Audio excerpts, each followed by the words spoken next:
This channel does not promote any violent, harmful, or illegal activities. All content provided by this channel is meant for an educational purpose only. আসলে আমি যখন বক্তৃতা দিই তখন একটা যদি কিছু বলি আপনারা বুঝতে পারবেন, কিন্তু এইখানে দুই চারটে টিভি চ্যানেল এমন আছে যারা ওইখান থেকে নিয়ে দিল্লিতে রয়েছেন একজন, তার নাম হতো মিথ্যা মালব্য, অমিত মালব্য। সে আমার একটা কথাকে কিভাবে ঘুরিয়ে সেটাকে কমিউনাল মানে দেবে, সেই জন্য এখন এখানে চলছে, কিন্তু এখানে আমার টিভি চালিয়ে বসে আছে। কিন্তু ফিরহাদ হাকিম কি বলবে, সেটাকে মিথ্যা ভাবে কিভাবে ঘোরানো। দেখুন, পরিষ্কার ভাবে বলি, সব ধর্মকে আমি হৃদয় দিয়ে আমি ইজ্জত দিই, কিন্তু আমার নিজের ধর্মকে আমি 100% মানি।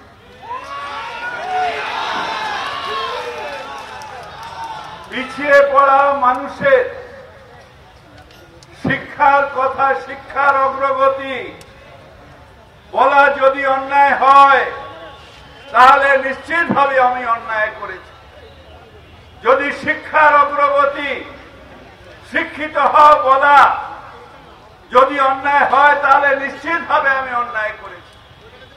নিজের কমিউনিটিকে শিক্ষিত হওয়া বলা মানে অর্থ নয় যে অন্য কমিউনিটিকে অশিক্ষিত হওয়া বলা না, সবাইকে শিক্ষিত হতে হবে, কিন্তু যারা পিছিয়ে পড়ে আছেন তাদের শিক্ষায় আলোয় করতে হবে এবং তাদের জাস্টিস দেওয়ার পজিশনে যেতে হবে যে তারা জাস্টিস দেবে।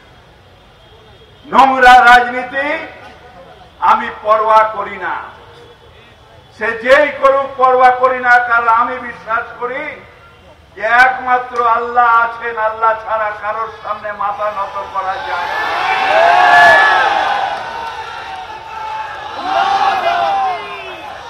এবং ইনশাআল্লাহ যখন পপুলেশনের কথা হয়, মোহন ভগৎ সাহেব যখন বলে দুটো করে বাচ্চা করতে হবে, তখন সে কমিউনাল কথা বলে না। আর আমি যখন বলি পিছিয়ে পড়া মানুষ শিক্ষিত হও, তখন সেটা কমিউনাল ভাবে টিভি চ্যানেল গুলো সেটাকে কমিউনাল দেখিয়ে মানুষকে বিভ্রান্ত, আমার হিন্দু বন্ধু তাদের বিভ্রান্ত করার চেষ্টা করে, কিন্তু হয় না। কারণ ফিরহাদ হাকিমের কর্মটাই হচ্ছে জীবন, কর্মটা জীবন, এবং সেইটা করাচ্ছে আমাদের আল্লাহ তাআলা পরওয়ারদিগার। তিনি যতদিন আছেন আমার ক্ষতি তো আপনারা কেউ করতে পারবেন না।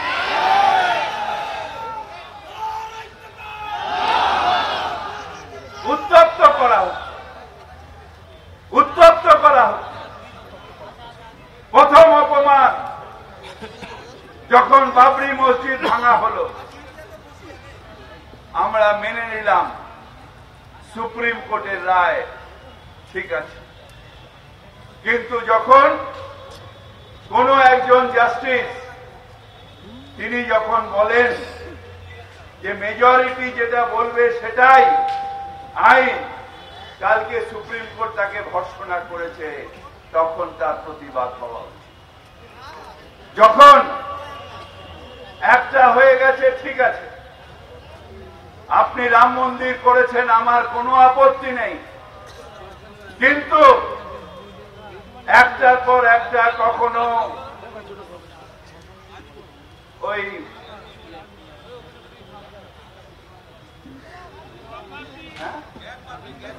জ্ঞানপাপী মসজিদ, কখনো সম্বল মসজিদ, একটার পর একটা নিয়ে উত্তপ্ত করা হচ্ছে। কিভাবে উত্তপ্ত করা যায়, আমাদের মাইনরিটি জাতিকে কিভাবে উত্তপ্ত করা যায়। বাংলায় ভারতবর্ষের কনস্টিটিউশন আমাদের দেশটাকে বলেছে ধর্ম নিরপেক্ষ, এবং আমরা নিজেদের ধর্ম আচরণ করেও চিন্তায় এবং আচরণে এবং দেশ সেবায় আমরা সবাই ধর্ম নিরপেক্ষ। ধর্মনিরপেক্ষতার যদি হদিস পেতে হয় তাহলে যখন ফুরফুরায় যখন নিয়ে চলে আমাদের ঈশায় সালাত চলে তখন গিয়ে দেখবেন যে কত আমাদের হিন্দু ভাই বোনেরা তারা ওনার সামনে গিয়ে কিরকম ভাবে তাদের বারবার করে তাদের সামনে সেখানে তারা বিশ্বাসে কিভাবে তার সামনে দোয়া চায়। এইটা হচ্ছে আমাদের ধর্মনিরপেক্ষতার ক্যারেক্টার, যেখানে আমরা প্রত্যেকে বারবার করে গিয়ে আমার ধর্ম আমার, তোমার ধর্ম তোমার, আমার ধর্মের সাথে তোমার ধর্মের কোনো বিবাদ নেই, এইটা হচ্ছে আমাদের শিক্ষা।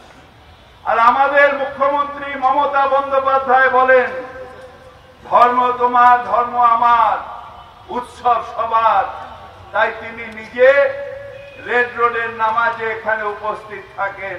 আমরা অন্য অন্য ধর্ম অনুষ্ঠানে এই তো ক্রিসমাস আসছে এখানেও আমরা উপস্থিত থাকি, সেখানে কোনো আপত্তি নেই। আজকে তো মহারাজরা এখানে আছেন, কোনো আপত্তি নেই, কারণ ভারতবর্ষের এটাই ট্র্যাডিশন, ভারতবর্ষের সংস্কৃতি এইটা যে আমরা সবাই মিলেমিশে আমাদের পরিচয় হচ্ছে আমরা ভারতীয়।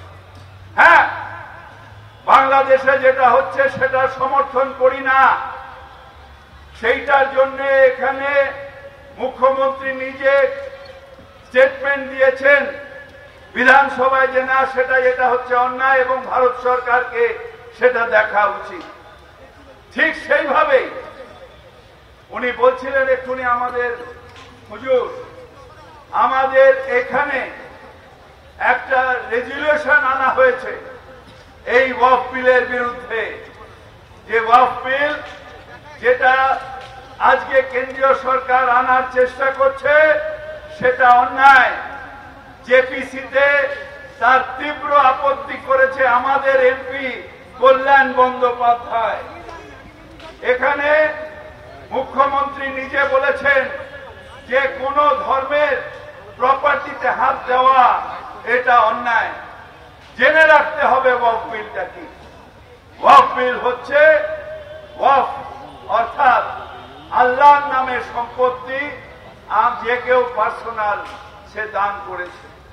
সেই দম্পতি আগের হয়তো কিছু যারা বাদশা ছিলেন তারা দান করেছেন, যারা জমিদার ছিলেন তারা দান করেছেন।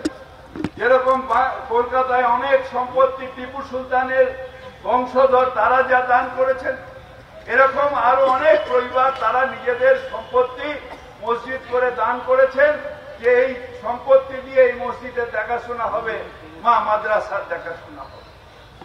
এখন হঠাৎ সেই সম্পত্তিগুলো হাতড়াবে না, তার কারণ নিশ্চিতভাবে অনেক ট্রাস্ট আছে। সেই ট্রাস্টে যেটা মুখ্যমন্ত্রী বলেছেন যে সেই ট্রাস্টে যে সাউথে একটা মন্দির আছে সেই সব থেকে সেই ট্রাস্টের টাকা বেশি, সেটারও কোনো আপত্তি নেই, সেই ট্রাস্ট এই মন্দির চালাচ্ছে।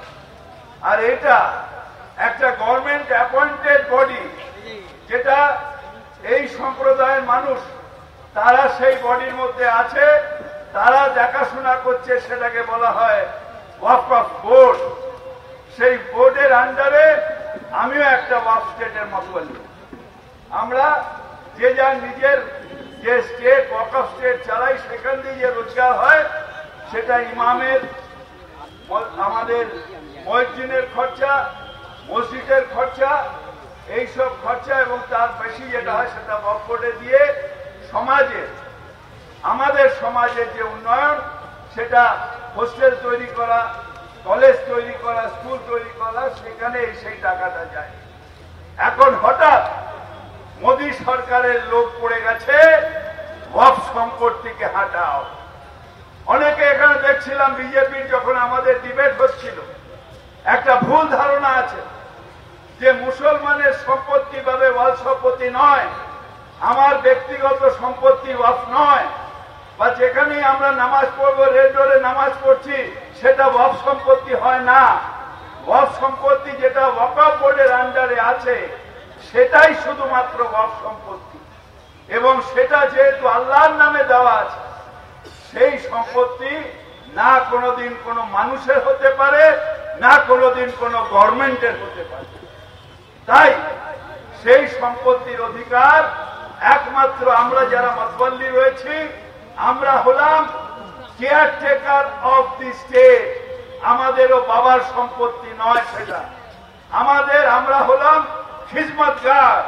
অর্থাৎ যতদিন ওয়াকফ বোর্ড আমাকে বলেছে যে খিজমত করার জন্য এটা দেখাশোনা করুন, আমরা কেয়ারটেকার দেখাশোনা করব। যেদিন ওয়াকফ বোর্ড বলবে না ইনি নয়, এরপরে উনি দেখাশোনা করবেন, এটা আমাদের নিজস্ব কোনো অধিকার থাকে না। তাই এই সম্পত্তি যখন বিল আনা হয়, জেপিসিতে আমাদের দল তীব্রভাবে তার আপত্তি করেছে, তীব্রভাবে বলেছে না, এটা করা যাবে না। এবং ইনশাআল্লাহ তাআলা এই বিল পাস হবে না। তার কারণ আল্লাহর ঘরে দের আছে কিন্তু অন্ধের হয় না। তাই যার সম্পত্তি তিনি তো রক্ষা করবেন। আমাদের শুধু নিষ্ঠার সাথে আন্দোলন চালাতে হবে, প্রতিবাদ চালাতে হবে, এবং শুধু প্রতিবাদ মুসলমান সম্প্রদায় নয়, সেকুলার হিন্দু সম্প্রদায়ের মানুষ তারাও বেশিরভাগই আজকে এর প্রতিবাদ চালাচ্ছে। আরে মোদী সরকার, আপনি তো দুটো স্ক্র্যাচ নিয়ে হাঁটছেন। একটা স্ক্র্যাচের নাম হচ্ছে নীতিশ কুমার, আর একটা স্ক্র্যাচের নাম হচ্ছে চন্দ্রবাবু নাইডু। যেই একটা স্ক্র্যাচ চলে যাবে, দুম করে ল্যাংড়ার মতন পড়ে যাবে। আপনি এই বিল পাস করছেন, এই বিল পাস হবে না। বিশ্বাস রাখুন পরবর্তীকারের উপরে যে এই বিল পাস হবে না। তার সম্পত্তি মারার অধিকার নরেন্দ্র মোদীর নেই। এই আল্লাহর কাছে তার রহমতের জন্য আমরা সবাই দোয়া করি। আপনারা সবাই ভালো থাকুন, সবাইকে ভালো রাখুন, আমরা সবাই মিলে ভালো থাকবো। আপনাদের সবাইকে আবার অভিনন্দন জানাই। আমি আমার বক্তব্য শেষ করছি। আল্লাহ হাফেজ, আসসালামু আলাইকুম।